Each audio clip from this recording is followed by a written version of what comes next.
is up? What is up? Good night. Good night. I mean, good night. Good evening. Good evening. Good to see you. Oh my goodness. Well, we had a great time with Eric Nyman last night, didn't we? We had a great interview about veganism, food, nutrition, his mission statement as the owner of Wildflower Vegan Cafe in the Millville area. Eric's always taken such great care of us anytime we've gone out for a bite there. So it was really great to be able to have him on and just learn more about him and what his mission statement is, what got him interested in, his activism and his business. And was really great to just be able to have a fun, stimulating conversation, as always. If you didn't see the video, it's only a couple of posts back on my Facebook and also on our YouTube at One True Promotion. If you're on Twitch, it's also available on Twitch. So if you'd like to listen to the conversation, Eric is such an amazing conversationalist. I would ask him a question and he would be ready with, just a very detailed answer, an answer that really took us into, his life, his motivation, his philosophy, his worldview. Just all of these things would come out in a single answer. And he was such a vast spectrum of knowledge when it came to nutritionism and activism in general, that I learned a ton just listening to him. So it was a really great interview. And I hope you'll just scroll back a couple of posts past last night's reading to just check it out, check out the interview. So, okay, I'm not exactly sure who is watching right now. StreamYard isn't showing me any names. Maybe you could drop me a comment. Let me know who you are, if you're somebody I know. If you prefer to remain anonymous, that is okay. This video has been made available to the public. If somebody new is watching, I'm Alec, and I am a local author living in New Jersey. I have published a book called Barker's Rules. I once published a sequel called Living in Fear, but that will, oh Lord, should I tell them this, Lord? Should I tell them this? My goal is for the sequel, Living in Fear, to be out this year.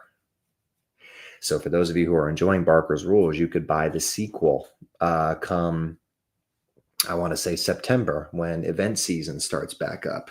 I should have 2 fiction novels for you. And by then, I should be done or mostly done or getting ready to wrap up with the 3rd and final book, title to be announced.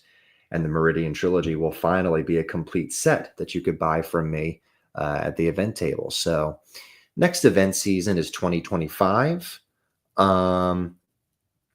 This upcoming, fall season, 2025, is going to be the event season. If you don't follow independent authors, we basically really rely on event season, all the craft fairs and festivals and harvests that go on during, especially in the South Jersey area, during the fall season, and nationwide, of course. We're really trying to work on getting some out-of-state events as well. And pardon me. And we basically show up everywhere we can show up, everywhere that we know there's going to be people that are interested in us, interested in what we have, that are going to be well populated, that are going to give us a chance to meet new people and engage with, new faces, with a chance to impact new lives. Our books have a lot of good messages in them, I think. They have a lot of great characters, a lot of great stories, a lot of great moral dilemmas that are kind of fun to get into. That's between me, Andrew, Nick, Brielle, Laura, Luke Savage. So we pretty much try to show up everywhere so that we can meet as many people as possible and really, just share the One True Promotion mission statement. So we will be out and about, as it were, in 2025, and I will definitely have another Meridian book on the table for you. For a couple years, that really fell away from me. When I was published under a different publisher, I was hybrid published. If you want to know more about publishing, you could always request that we go live for a publishing webinar. I personally would be happy to share some of that information with you if you don't know. But hybrid publishing basically means you have a publisher. It's a independent house, not necessarily a large house like the kind you've heard of, for decades, for close to a century. Um, well, centuries. What am I talking about? See, I'm thinking of like color media, but publishing has been around for centuries. so so hybrid publishing was a relatively new innovation that came with just all of these, publishing small businesses, and that was the type of published author I was. I was a small business author. And under that publisher, I published the first two Meridian books, actually. I had Barker's Rules, but I also had Living in Fear, the sequel. Now, when I went independent, for some reason, back when we were really busy with the first book and then the sequel, the Kindle Direct Publishing would just reject the file that I made for the second book. And it was an ongoing, consistent problem that no matter how many copies of this thing I made and how many times I followed the instructions they gave, and how many times I just, reset the margins, just to be safe, there just kept being an error with the uploading process. So it fell away from me for a good long while. I turned my attention to other things. I turned my attention to the Children of Arc. But that is something we're going to get resolved this year. And the two installments of the Meridian trilogy are going to be on the table in 2025. And my goal, don't hold me to this. I am a school teacher after all. Teachers got to do everything. But my goal was to have for the 2026 fall season, to have the third book on the table, to have three books on the table. That would make the Meridian trilogy a self-published set, which is kind of cool to think about. As for this, this is a really fun project here, but as for its future, conversations are happening that might make this an even more enriching entertainment experience for you. And I'm not quite able to share what that is just yet, but and in the interim, of course, I am attending the Philadelphia Writers Conference in April. I'm very excited. I'm very, very excited to be taking my latest book. I can't say the title of it right now, but my latest book, which is unrelated to anything I was just talking about, is going to be pitched at the Writers Conference. Now, full disclosure, I'm very new at this. So it's possible that, I'm going to get in front of these agents and they're going to just give me a good dose of reality about what makes a good pitch, about what the first 10 pages of this book actually need in order to be more appealing to agents. It's possible I'm going to walk out of there with nothing. But, with all the work that we put in here at One True Promotion, it's always possible that we might actually, make an impression when I go in there with somebody. So you never know. I'm asking for a lot of prayer for those of you out there who believe and pray. I'm asking for a lot of prayer just over my journey as an author, to finally be able to look somebody in the eye, pitch the product that I have it earn their approval, shake hands, and just get out there and have some new experiences. Get published in a magazine or something that is very widely read by a lot of people. Ooh, my throat got dry. Maybe I should shut up.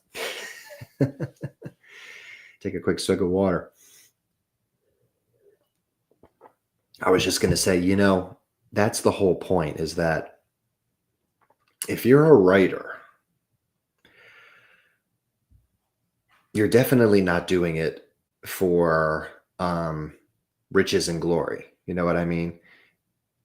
Most authors, work full-time hours to make ends meet. I, for one, can't believe that making as much as I do make as a teacher, won't say where, won't say how much, but I, for one, am always shocked that making as much as I make, I'm just making ends meet in today's economy. I mean, it's pretty crazy when you think about, how much the cost of living can go up. That's something that would have been riches, a century ago is considered, just breaking even now. It's just kind of wild to me. And I know that obviously there's a ton of science behind that. And you can boil it down to an exact science. I'm just saying it's wild. It's wild to think about, something that takes me a while to process. We got a comment here. But so anyway, to circle that back to my original point, writers, if you're a writer out there, you know exactly what I'm talking about. It's not that you don't believe in yourself. It's not that you can't sell books. I happen to know that somebody in the audience is good at selling thousands of them, which is another thing that's wild to me. It's not that, you doubt your own capability to be successful, but if you're passionate enough to put your words on the page, you believe that those words can mean something to somebody else. And what you want is for as many people as possible to be able to get their eyes on it, to be able to, you know, just receive the message that you're sending and hopefully have a positive impact. I've been, so blessed by the people close to me and the people that I've been able to get out there locally and market to that have, taken a chance on me and have taken the time to post a review. Let me tell you, that is so tremendous when you post a review. You are that author's favorite person for life because it's so hard to get a review. I've been very blessed to have that. But what I dream about still, 7 years into this thing, is getting in front of enough people, a crowd of people really, that these words that I say that are so meaningful to me could break through the ozone layer and, be heard by people who will never meet me, will never know who I am, will never um, come looking for me. Just never happen. But when you break through, that extra layer, you know what I mean? You really do have the potential to say, you know, I shared something with the world that actually made it a slightly better place to be. And that is something that I'm really fighting for over here. Well, the Lord is fighting for me. He's fighting for me and promoting me. Um, everything that I've tried on my own, I have absolutely messed up. I mean, that's my story. On my own, I messed things up.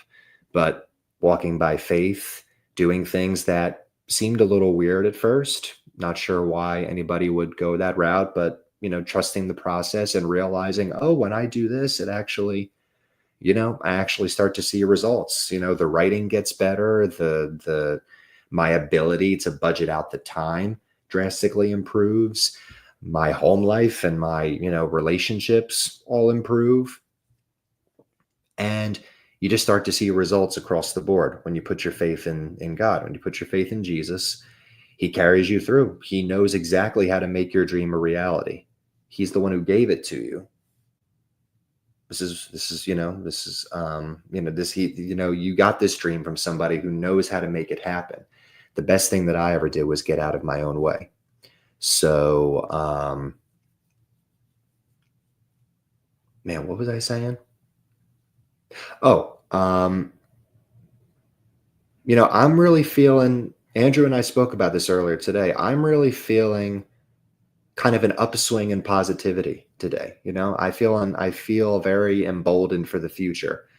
I feel emboldened that, I can just put a project together and, it might get rejected 10 or 20 times, or even 30 times, 50 times, but it is going to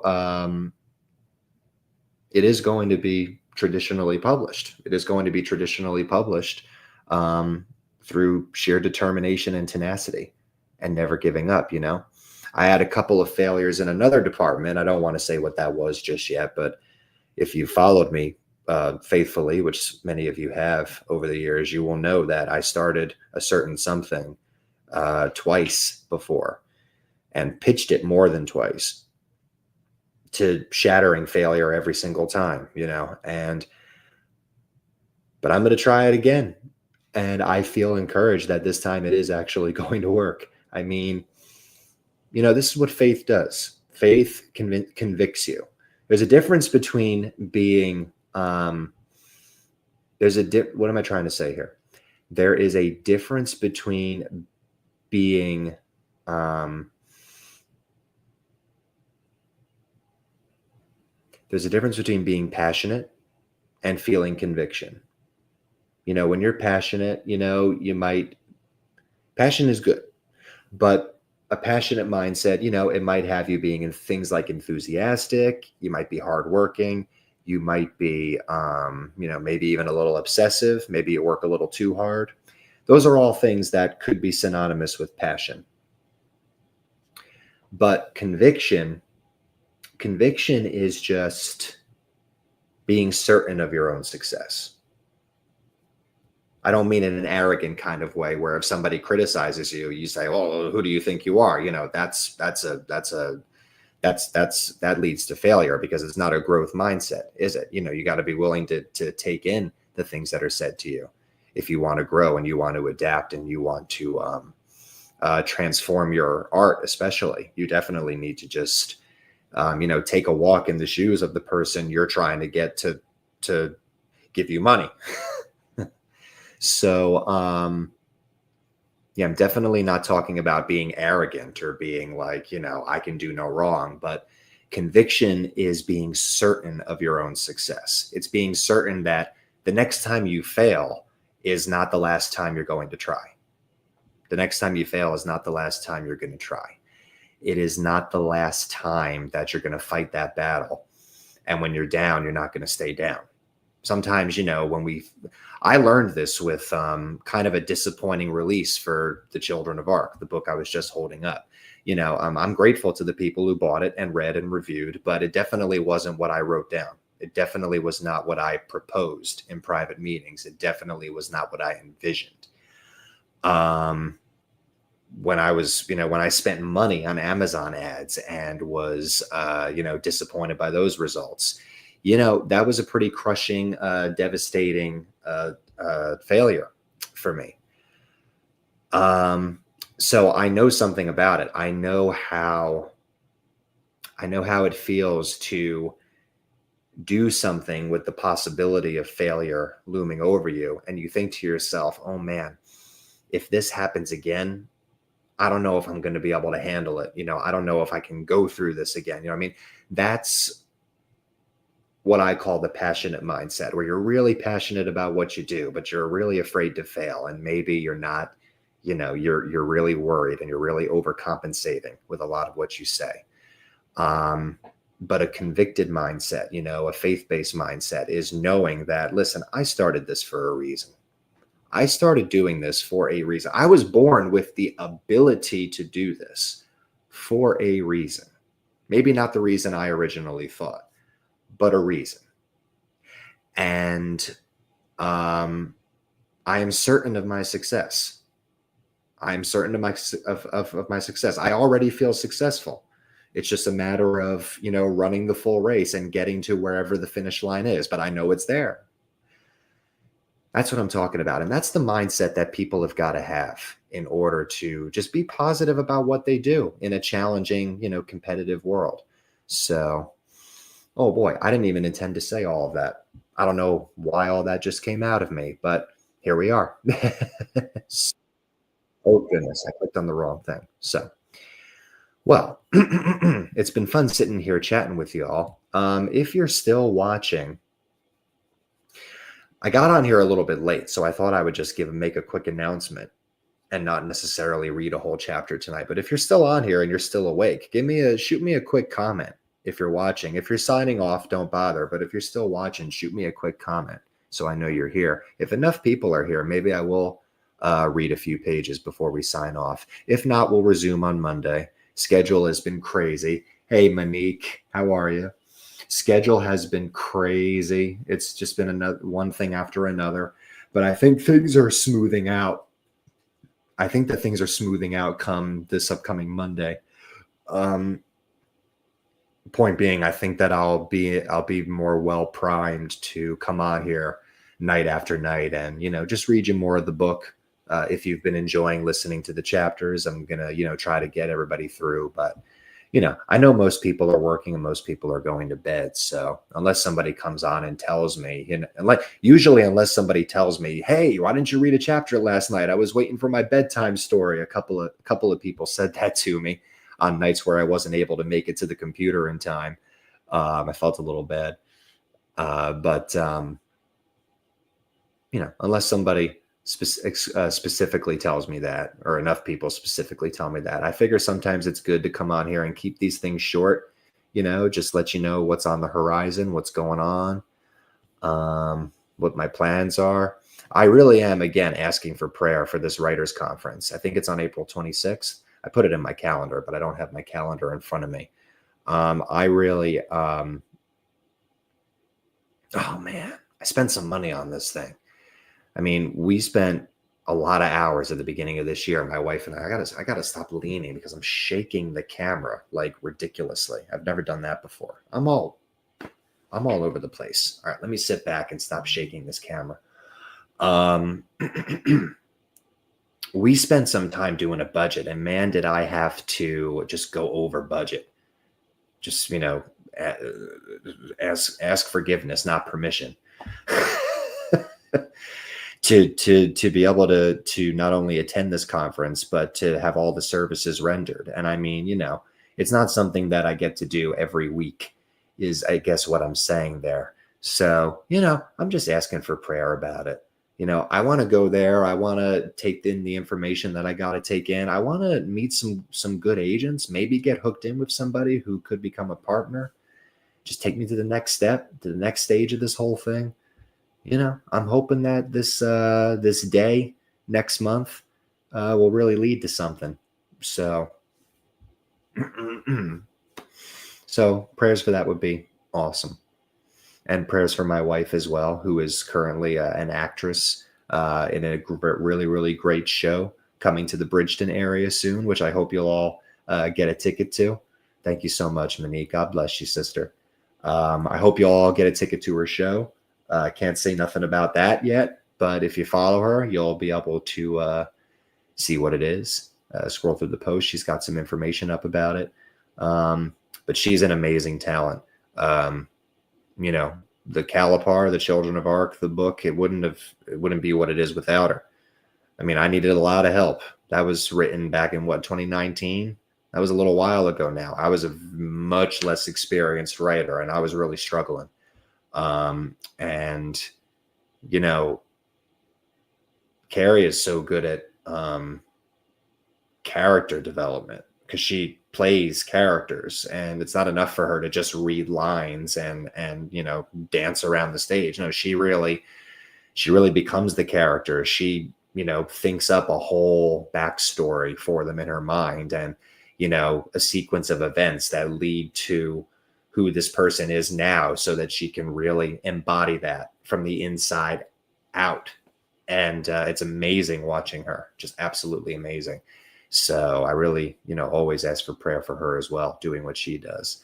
And, somebody in the comments, if you need, should write how I can pray for you. Because I am a prayer warrior. I do a lot of praying, a lot of praying. I never shut up. So if you need me, I got you. All right. Well, I noticed that, let me look at the stats here. All right, we got some people on here. I guess I'll read you at least a scene. I know you're all trying to get to bed, so I'll make this short. All right, this is from the Children of Arc. When we left off last night, Richard Renovan was offered a job by the mayor of Arc. He was offered a job to make a princely salary to be the town's defender using his artifact blade, his possessed sword that allows him to use dark powers against the demons that are attacking. But Richard declined. He declined the mayor's offer because he wants to engage in a much more pertinent matter, which is helping his friend find his missing son. All righty. So this is the very next day. Richard Renovan awoke to a cold, empty apartment. He checked his digital alarm clock, 6:45 a.m. It was time to get up and dress for work, except it wasn't. Roger had placed the entire crew on leave while he searched for his son. Richard had no job to return to. He could only lay there in his bandages, agonizing over the burning wounds in his chest, neck, shoulders, and arms. Usually outside his window, he heard a voice shouting, "Good morning, Ark." Now, he just heard hissing, "Richard." "Leave me alone," he said. The word stopped, but the hissing continued. He wiped his eyes and yawned. The hissing now seemed to be happening at his coffee table. Actually, it was his phone buzzing. "Hello?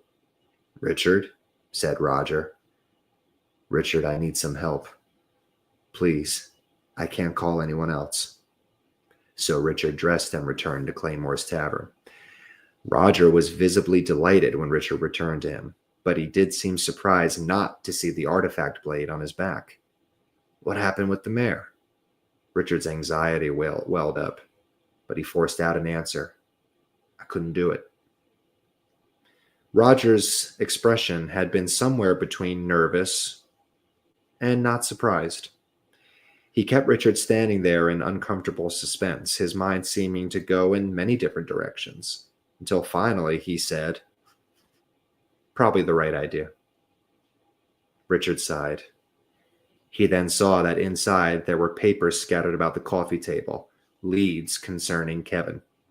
"What have you found out?" "Word is the White Fox still have 15 hostages. Took them off the baseball field. Sam Hansen tells me he thinks Kevin's with them. I don't agree. Kevin wasn't on that field." "But isn't the orphanage right on the way to the field? It's possible they took him when they cleared out." Roger shook his head. "I just don't buy it. Look." He slid a paper over to Richard. The white sheet was covered in line after line of tiny black ink, poorly scribbled. He could only make out the words by reading them out loud. "Phoenix District, 2138, September. Ricardo Evans, 13. Lily Cheevers, 12, reported missing after they were last seen at the Arc Memorial Baseball Stadium. Witnesses say both teams mentioned meeting a third party. Both are suspected drug traders." As he finished reading, Roger set another page in front of him. "See, Hansen did me a favor. These cases have all been closed, but he gave me the files." Richard kept reading. 2139, January, Santiago Perez, 14, Angel Perez, 13. Both reported missing, same day. An attendant from Juliana's lodge claims they were last seen screaming for help outside their bedroom window. "Every quarter year it happens again," Roger said, showing Richard more reports. "Children missing, always in pairs. No bodies, no suspects, no news. For the past 7 years, and that's just what got reported. All these reports say the kids were possible drug dealers," Richard observed. "This one says the two kids had reported some big drug dealer was stalking them. None were ever found. Merrick, Mayor Wagner, Hansen, they say these kids are all trail runners, people who run out of town and die of thirst out on the trail of blood. Flee in town afraid of some big shadowy dealer that's going to hunt them down and kill them, so they try their luck outside. Richard, no drug dealer would have any interest in my Kevin. We kept him away from all that. He didn't go missing with those terrorists. Something else is going on." Richard combed the reports and he combed his brain, still picking up echoes of that whispering beast. "But what?" "I intend to find out," Roger pledged. "I'm arranging a search party tomorrow. We're checking Destination 6, the outskirts of town. It would mean a lot to me if you joined us." "I will, after I check Juliana's." "They don't want to talk to us." "Yeah, well, they owe me." Be careful playing that card, Richard. People around here scare easily." Richard nodded, and he slipped out the door. That's it. That's it for tonight. So, where is Kevin? That's the big question that the novel attempts to answer. It's an action fantasy, but also a mystery. It was a really fun project to work on. If you happen to pick it up, I hope that you will enjoy reading through to the end. Reach out to me, leave me an Amazon review, let me know what you thought. All right, everybody. Thank you so much for coming on tonight. I'm going to play out with a few promos, and I will see you next time. Have a great weekend.